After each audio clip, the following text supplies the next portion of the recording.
Right. And meanwhile, the MAGA is going through its kind of civil war over this Nick Fuentes stuff.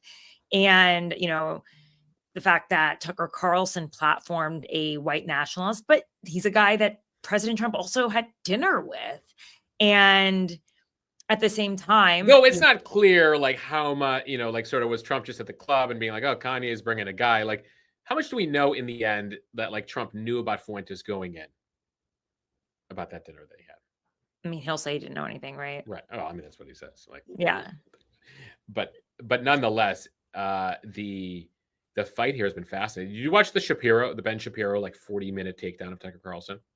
No, I didn't. So you couldn't watch it for me. No, I did actually. I did watch it. We put together a 3-minute highlight reel. If you check out the Mo News Instagram page, you'll get the 3 minutes of shit. You'll get a feel for what Shapiro said. But it was like everything from like, Tucker Carlson let Nick Fuentes cuck him. Like, like he went at it. I called him like an intellectual launderer of like the most extreme, like Ben Shapiro, like did quite a takedown of Tucker Carlson. And to see sort of these like fault lines develop around all of this in the aftermath of Charlie Kirk, right? There's sort of a fight here of the future of Gen Z and millennial conservatives. Yeah. Who, and key to that is, what does MAGA look like? Trump is holding this coalition together. That he's put together, that he's sort of uniquely adapted putting together, right? The populist stuff, he can sort of get away with whatever he wants to on foreign policy. He's scared the F out of the establishment, so they have to hang on for dear life, right? Yeah, and in the aftermath of Trump, how does the coalition stick together here?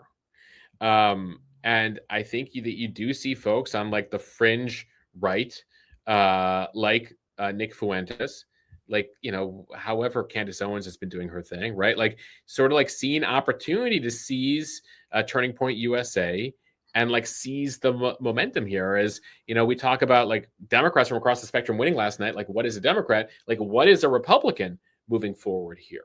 And what's left of the, we saw Dick Cheney died yesterday, but like the vestiges of that old Republican guard, whatever's left of it, the Nikki Haley wing now. Bulwark.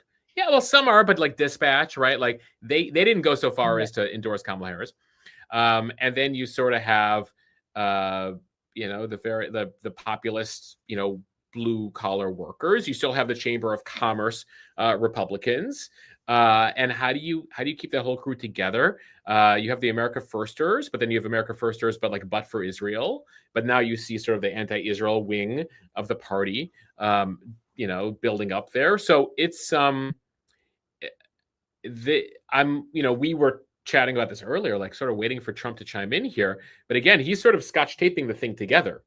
Yeah, so he's not going to want to comment on it. He's going to be like, the whole thing that's the scotch tape is the fear of Trump. That is the scotch tape.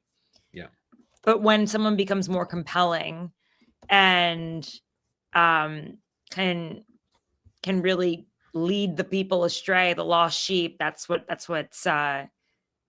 be a moment. And I do think that Trump abandoning America first, I do think that is something that a lot of these people voted for. And you hear Marjorie Taylor Greene talking about it too. What's going on with her, by the way? I've been so fascinated. She's doing Bill Maher. She's doing The View. She's like coming out against Trump. Like, what's happening with her?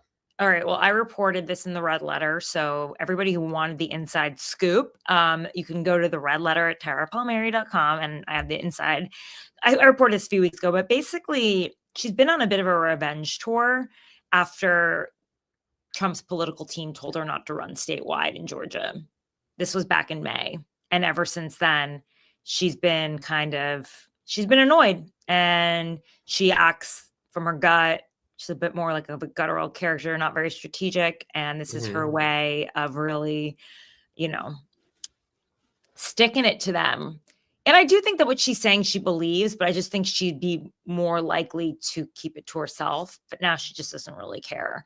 But yeah, she's not very strategic, but ultimately she's annoyed. She's annoyed. She wanted to run, and she's, what she also is annoyed about? She's not in the cabinet.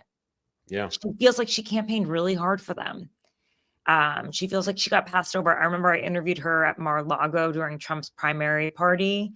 primary election party, and she was like, could pull out Katie Britt's heritage score out of nowhere. Like was watching everyone, and that she saw as someone who could possibly take her place. And she was like, I want to be VP, DHS. Like it was, Well, I remember sitting in the box with Trump at the convention. Yeah. There's only a handful of seats there. It was like, Yeah. oh, she's definitely like secretary. And then she saw like Kristi Noem get a cabinet slot, right? And then she saw like Elise Stefanik get to she talked about it. She said, why are all these new people coming in? What's going on? What about the true loyal? She said that on the record, loyal Mac. And so this is what you're seeing now. It's like an not unhinged, but unchanged.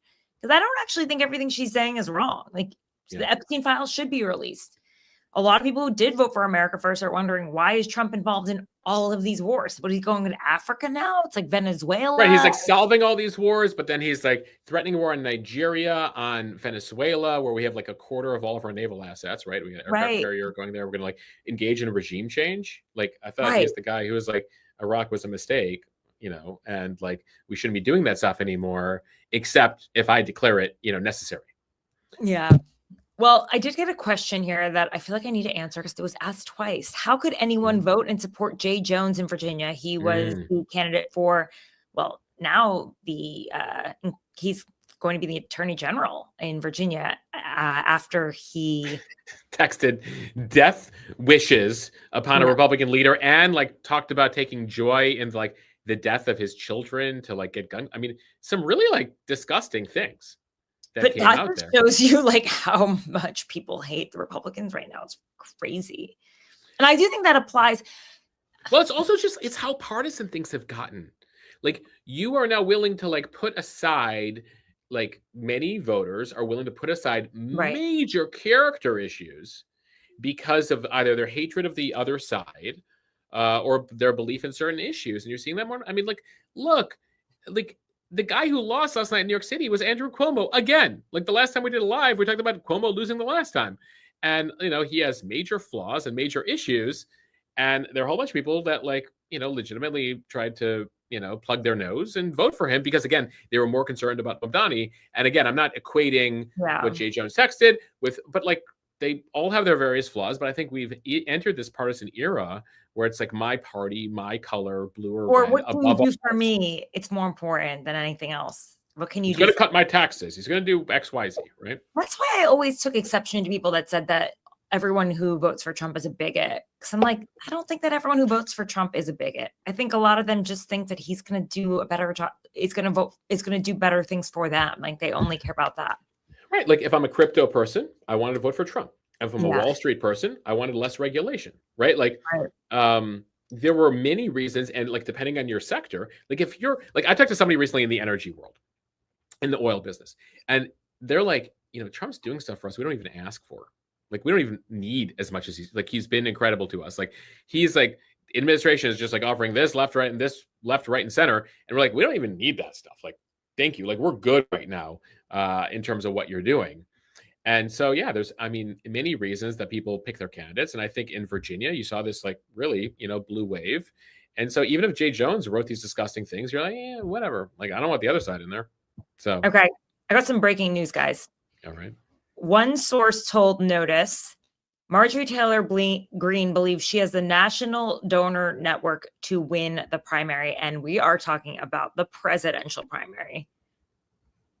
So, I kind of had a feeling that it might come down to that she feels like she understands the base better than Trump and that she's going to be the leader of MAGA. 2028 is Marjorie versus AOC. No wonder AOC's been ripping on her now. It's funny. But they both this is the thing. And we've seen this covering Congress for a while now, is that you've seen the rise in the social media era of these social media members of Congress who I don't know what they're doing in terms of legislation, but they certainly know how to make, connections on social media and get millions of followers and do television hits and TikTok videos, etc. And, I coming off of Trump winning twice, this is our era. Like if you can communicate there and rile up a base and, get a bunch of small donors, you have a real opportunity. The parties don't mean anything anymore. I mean, again, look what happened in New York. Totally. And I just, obviously she'll have to get through the presidential primary. Right. Like, I think she'll have a very difficult time running against J.D. Vance or Marco Rubio. Well, it depends on how Trump looks after that. I mean, this is 1 year deep, and Republicans certainly suffered in this off-year election. Does J.D. Vance have that same ability to mobilize voters? Does he charm the same? Like, I don't know that he doesn't JD have the charisma, right? No one No. does.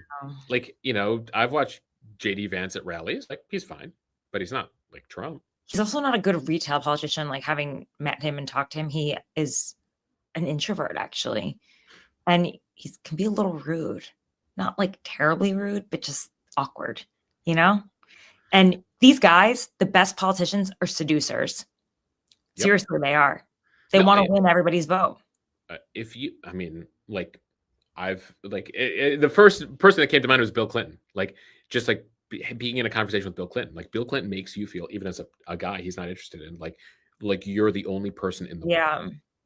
But they are. I mean, they're all seducers, the best politicians. John Edwards. Well, he took seducing to the next level there. Yeah. So productive. All right. We're getting to that half-hour point. Any last thoughts, Mosh, about the election and what to take away from all this?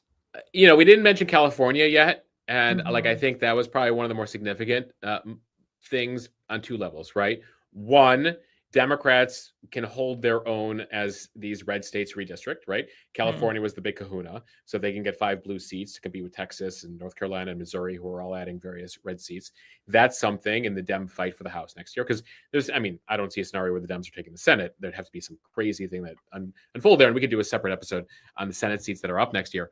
But two, big win for Gavin Newsom, right? Like, as we've been sort of watching his, what's his journey? He knows what his journey is to the White House. Well, yeah, I mean, he has a vision of it. But beyond that, I just have to say, we always, on these days, are like, okay, what does this all mean? Like, what happened yesterday? What does it all mean? By next week, by next month, we won't even be talking about these midterms. I don't actually, I've seen the numbers, or nobody's talking about it anymore. It's actually over. As even today. Say people are over it. They're like, whatever, cool. No, we were even talking about what we're posting on our Instagram page, and I was like, guys, I think we're done with the election stuff at this point. Like, anything before noon, afternoon, we're done. Like, we're moving into the next thing. That's it. Bye.